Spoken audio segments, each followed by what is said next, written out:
Gusto mo ba na maging sabik na sabik sa iyo ang mahal mo? Malayo o malapit man kayong dalawa sa isa't isa? Yung sabik siya na makita at makausap ka kahit sa cellphone man lang kung LDR kayong dalawa. At kung sakaling nagsasama kayo sa iisang bahay, ay palagi siyang sabik na makita at makasama ka araw-araw. Kaya kung gusto mo na maging ganito ang mahal mo sa'yo, ay gawin itong ritual na ibabahagi ko sa inyo ngayon.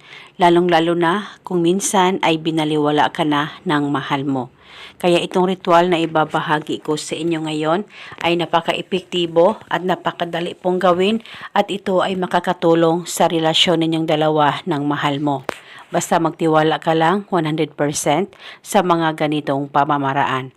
Pwede mo ito gawin sa kahit na anong araw o oras na gusto mo. Ang gagawin mo lamang, kumuha ka ng papel at panulat, isulat sa papel ang kanyang tunay na pangalan at apelido ng 3 beses.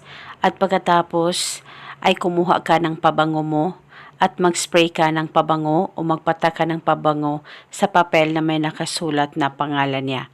At pagkatapos mo nang malagyan ito ng pabango, ay ilagay ang papel sa loob ng punda ng unan mo at uunanan mo ito buong magdamag sa tuwing ikaw ay matutulog.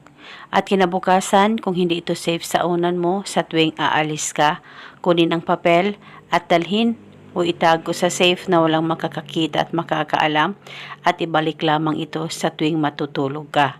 At wala na po kayong kailangan pang banggitin o ibulong na spell, basta gawin itong ritual na tama ang pagkagawa mo at paniguradong maging sabik na sabik sa iyo ang mahal mo. At eto muna sa ngayon, sakaling kayo ay may katanungan, mag-comment lang po kayo sa baba. Maraming salamat po sa panonood. May God bless us all.